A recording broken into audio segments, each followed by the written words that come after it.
নমস্কার বন্ধুরা, আমাদের চ্যানেলে আপনাদের স্বাগতম। আজকে আমি তৈরি করব পিপুল শাক দিয়ে মাছ। এই জন্য আমি নিয়ে নিয়েছি এখানে 7টা তেলাপিয়া মাছ। আর এই হচ্ছে আমার পিপুল শাক। এটা বাড়ির আশেপাশে বাগানেই পাওয়া যায়, বাজারেও কিনতে পাওয়া যায়। এই শাকটা আপনারা কি নাম বলেন জানি না, আমরা এটা পিপুল শাক বলি। এই শাকটা দেখতে পাতাগুলি অনেকটা পান পাতার মতো। এই শাকটা হালকা তিতো। আজকে আমি এই শাকটা রান্না করব সামান্য কয়েকটি দুটো উপকরণ দিয়ে। আজকে এই শাক দিয়ে আমি মাছটা রান্না করছি। মাছটা আমি আগেই কেটে রেখেছিলাম। এখন আমি এই শাকটা ছিঁড়ে নেব। আর এই শাকটার জন্য আমি এখানে দুটো আলু নিয়েছি। এই আলু দুটো এই শাকের মধ্যে দেবো। আপনারা আলু দিতে পারেন, আবার কাঁচকলা থাকলে কাঁচকলা দিতে পারেন। আমার ঘরে কাঁচকলা নেই, তাই আমি আলু দিয়েই এই শাক দিয়ে মাছটা রান্না করছি। বটিতেই শাকটা কাটবো না, এই যে আমি হাতে এইভাবে শাকটা ছিঁড়ে নেব। এরকম করে শাকটা আমি ছিঁড়ে রাখবো। এইভাবে হাতেই কাজটা করবো।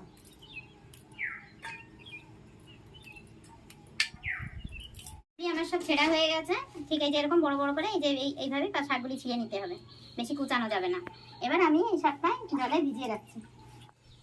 গ্যাস জেলে আমি কড়াইটা উনানে বসিয়ে দিলাম। আর এখন মাছে আমি লবণ হলুদটা লাগিয়ে নিচ্ছি।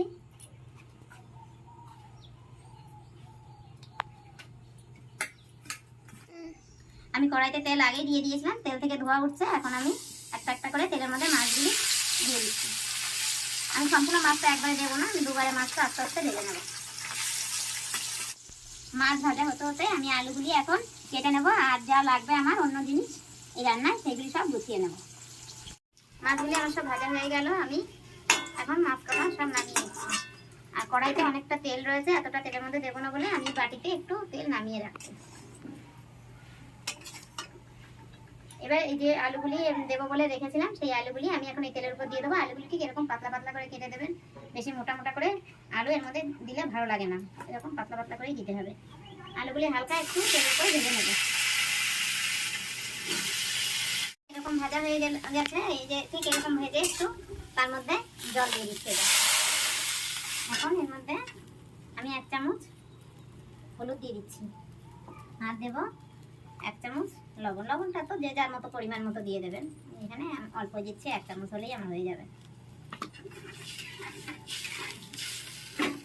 আর দিয়ে দিচ্ছি 5টা চেরা লঙ্কা। কাঁচা লঙ্কা দিয়ে আমার এই রান্নাটা হবে। এর মধ্যে কোনো শুকনো লঙ্কা বা কোনো কিছুই যাবে না।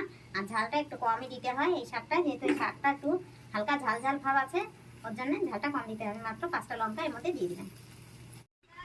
আলুগুলি এরকম ঠিক এরকম একটু সিদ্ধ হয়ে গেলে তখন এই মাছগুলি দিয়ে দেবেন। আমি আমার এই আলুগুলি দেখেন ঠিক এই যে হালকা সিদ্ধ হয়ে গেছে, এই যে খুন্তিতে কেটে যাচ্ছে। এখন আমি এর মধ্যে মাছগুলি দিয়ে দিলাম। মাছগুলি দেওয়ার পরে আরেকটু জাল হবে, তারপরে শাকগুলি দেব। আমি এই যে শাকগুলি দিয়ে দিয়েছি, শাকগুলি দিয়ে দেওয়ার কিছুক্ষণ শাকগুলি দিয়ে আমি বেশি জাল দেবো না, সঙ্গে সঙ্গেই নামিয়ে নেব। কড়াইটা আমি ফোড়নের জন্য বসিয়ে দিচ্ছি। এই মাছে কয়েক কোয়া রসুন দেবো। এই যে সেই রসুনগুলি এখন আমি কেটে করে নিচ্ছি। আর এদিকে ফোড়ন দেওয়ার জন্য কড়াইতে তেল দিয়ে দিয়েছি। তেলটা গরম হচ্ছে। তেল গরম হয়ে গেছে। তেলের মধ্যে আমি প্রথমে কিছু রাঁধুনি দিয়ে দিচ্ছি। রাঁধুনিটা একটু পোড়া পোড়া হয়ে গেলে আমি রসুন কটা দিয়ে দেবো। ঠিক রসুনটা এরকম ভাবে থেতো করে নেবেন, অথবা আপনারা কুচনি দিয়ে কুচিয়েও নিতে পারেন, তবে থেতোটা বেশি ভালো হয়। আমি রসুনটা ছেড়ে দিলাম। রসুনটা তেলে দেওয়ার পরে ঠিক এরকম লাল লাল হবে, তখন এই শাক দিয়ে যে নামিয়ে রেখেছিলাম এটা ঢেলে দিতে হবে। আপনারা এইভাবে শাকটা বাড়িতে রান্না করবেন। যে কোনো ছোটো মাছ দিয়ে বা বড় মাছের মাথা ভেঙেও এই শাকটা রান্না করা যায়। আর এই শাকটা খাওয়া খুব উপকার। ঠান্ডার সর্দি কাশি জ্বর হলে পরে মুখের রুচি, এই শাকটা খেলে মুখের রুচিটা বাড়ে আর খেতেও খুব ভালো লাগে। আমার মাছটা রান্না হয়ে গেছে। আমি এখন গ্যাস নিভিয়ে দিচ্ছি।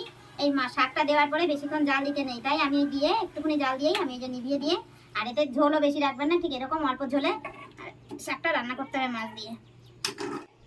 আপনারা বাড়িতে এইভাবে এই শাকটা বাজারে হোক বাগান থেকে তুলে হোক কিনে করে খেয়ে দেখবেন। খেতে খুব ভালো লাগবে আর মুখে রুচিও বাড়বে। আর খেতে কেমন লাগলো আপনাদের আপনি আমাকে কমেন্ট করে জানাবেন। আপনারা এর আগে এই শাকটা রান্না করে খেয়েছেন কিনা, বা এখন আমার এই রেসিপিটা দেখে আপনারা বাড়িতে একবার রান্না করে খেয়ে দেখবেন। আপনারা খেলেন কিনা আমাকে কমেন্ট করে জানাবেন।